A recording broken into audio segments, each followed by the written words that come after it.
Welcome to this new Flight Simulator update movie.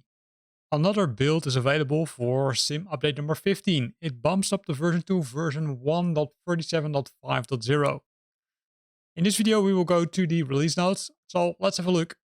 So first of all, there's a known issue right on the Windows PC in the Microsoft Store. If you sign out from the social menu while in the sim will not progress past the initial load screen. Does not happen on the Xbox as well as on Steam. There's a workaround, right, where they say, okay, relaunch the sim to sign in with a different account, sign out the Microsoft Store, then sign in again, and then it should work. Likely they will fix that later on, right? Then there are some general bug fixes. First of all, there's the various crashes, but that's almost in every update, and I would say almost in every build. And they fixed a bug where the replay in-game panel was unintentionally appearing in the toolbar menu by default. That's now being fixed, right? That was the tool which I would say was kind of developed, but I would say the last few months it's really silent about the tool. That tool allowed you to replay certain parts of the game, right? You could, for example, use it to, I would say, make some recordings from different angle views with the video. Then the last one is the throttle range expanded to fix reverse thrust issues. As we saw in the previous release notes, there were some issues with the reverse thrust, which didn't work for all the aircrafts. That has now been fixed. Then there's an install fix where it repeatedly required the June add-on content update. I would say if you had the June add-on installed, you probably have seen that you needed to or update it every time that you played Flight Simulator. That's now also being fixed, so that's good to see. If you go to the navigation and traffic, there are 4 improvements. So first of all, the improvement use of available FlightAware data to the live traffic in the sim. That's being fixed or improved. Not sure what improved really means, right? Does it mean that it's, let's say, more accurate or something else? We don't know. Then they also increased the number of flights visible in the free flight.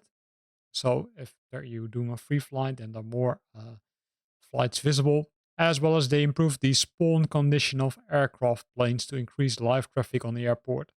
So that looks pretty cool. Keep in mind that adding more traffic will also, let's say, request more resource from your machine, so be careful with this. Last one is they improved the AI behavior of live traffic planes on and around the airports. Here, the same thing is applicable. Be careful with it because you might hurt the frames per second if you put it too high. Then for the glass cockpits, there's a further optimized glass cockpit update logic to better adapt the different frame rate situations. When playing with this cockpit right after this update, you sometimes saw some weird behavior.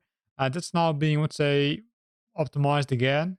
I think it's a balance between, okay, frame rate versus performance. Well, which is actually performance, right? Frame rate versus, okay, how accurate are the, I would say, all the gouges are shown on the cockpit.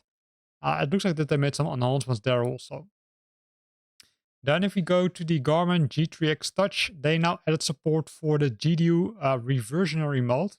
Really cool. And they also added or fixed several issues, right? The first one is they fixed the display of hold lags in the MFD FPL page, as well as they fixed an issue where the dialogues opened by the MFD engine page fuel calculator tab always used units of gallons, regardless of the fuel calculator unit settings. And that's something which I would say was not really, I would say, irritating, but I would say nice that they fixed it. Then the flight plan source button in the PFD options is no longer shown when the G3X is not connected to any external navigators. That's also a nice fix. As well as they fixed an issue where the flight plans imported from the world map could sometimes have waypoints in the incorrect order. I didn't experience it myself, to be honest, but I can imagine that it could cause some serious issues.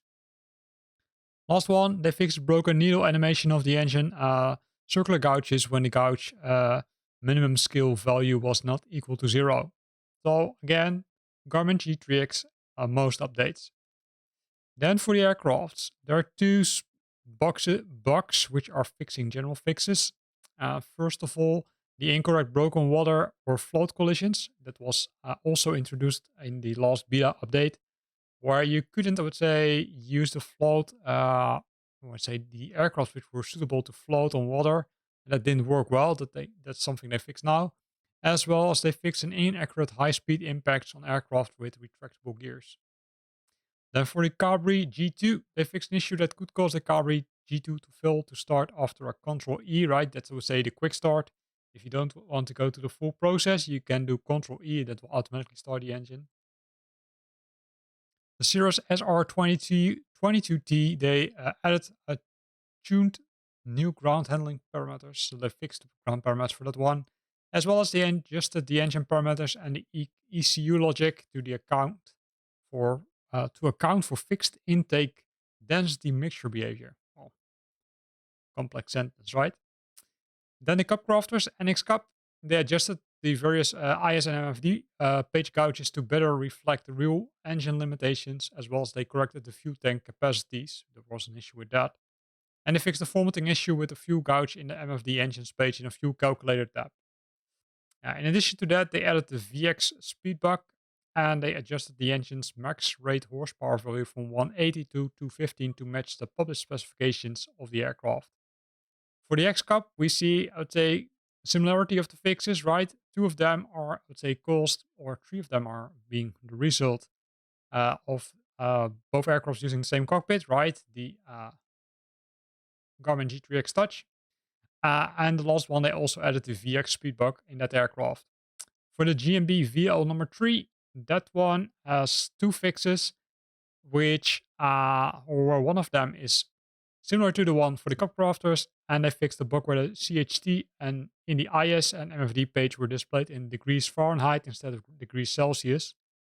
Last one, the fuel pump switch is now on when loading a flight on the runway. Well, that's nice, right? Because without fuel, you can't do much.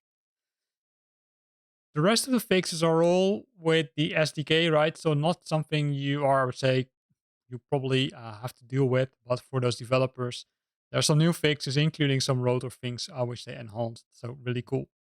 So with this version, it bumps up again the version to 1.37.5.0, and this is the third beta build already. So that's really cool. So looking forward to test it. If you want to test it yourself, have a look at my channel. There's a video how to install it or how to, let's say, join the beta and then install it. If you are, I would say, scared that there are a lot of issues, then please don't join the beta and I would say use the production version because sometimes the betas can be unstable. But that's why they do the betas, right? Here ends this video where we looked at the latest release notes of Sim Update number 15, the third beta release.